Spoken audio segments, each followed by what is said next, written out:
आजकल artificial intelligence की दुनिया में एक तरह की सोने की दौड़ चल रही है।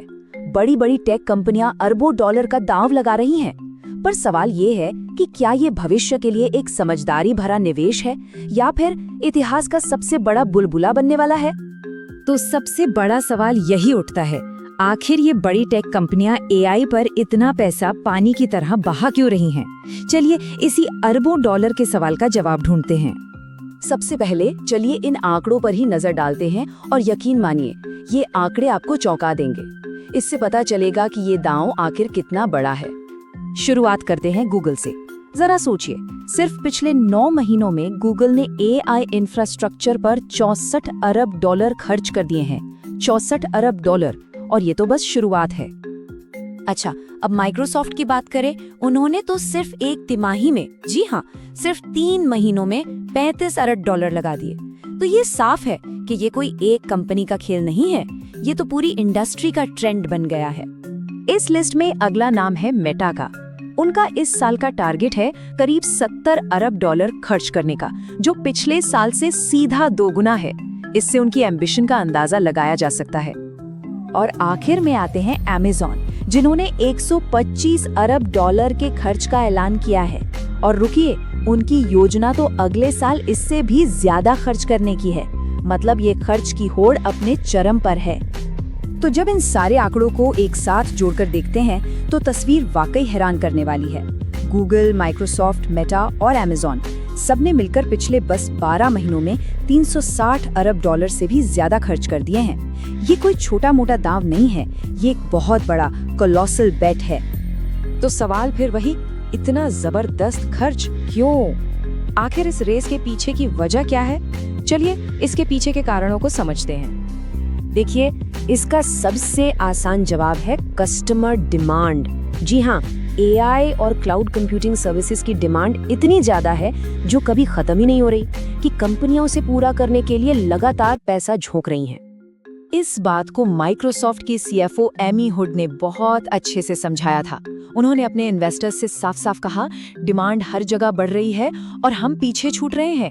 ये लाइन दिखाती है कि इन कंपनियों पर डिमांड पूरी करने का कितना ज्यादा प्रेशर है। तो ये सारा पैसा जा कहाँ रहा है?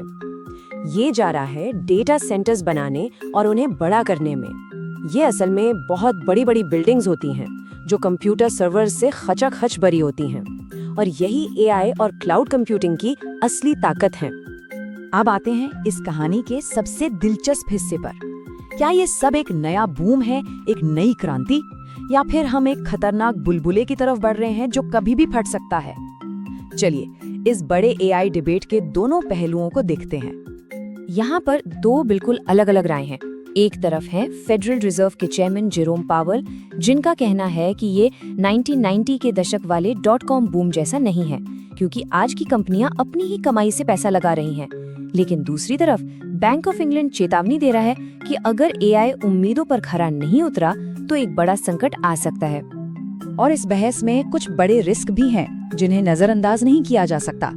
पहली बात, एआई अभी भी एक नई और बहुत महंगी टेक्नोलॉजी है। दूसरी, इसका पैसा वसूल होने में यानी फाइनेंशियल रिटर्न आने में सालों लग सकते हैं। और एक और बात, छोटी कंपनियां इस रेस में बने रहने के लिए कर्ज ले रही हैं, जिससे पूरा मार्केट और भी कमजोर हो रहा है। तो सवाल ये है कि इन सब का पूरी इकोनॉमी पर क्या असर पड़ेगा?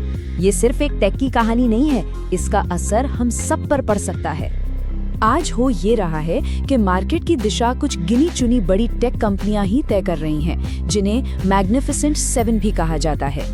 इनके एआई से जुड़े प्लान्स का असर पूरे के पूरे S&P 500 पर पड़ता है। जब हम इन बड़ी टेक कंपनियों की कमाई की ग्रोथ को बाकी मार्केट से कंपेयर करते हैं तो फर्क साफ नजर आता है।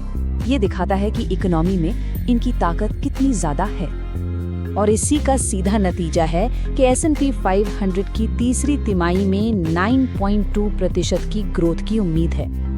ये ग्रोथ बहुत हद तक इन्हीं टेक कंपनियों के अच्छे प्रदर्शन पर टिकी हुई है। तो आखिर में हम घूम फिरकर उसी सवाल पर आ जाते हैं जहां से हमने शुरुआत की थी। क्या ये जबरदस्त निवेश हमारे भविष्य को बना रहा है या फिर ये एक बहुत बड़ा और जोखिम भरा जुआ है? इसका जवाब तो खैर वक्त ही देगा, लेकिन ये एक ऐसा सवाल है जिस पर सोचना बहुत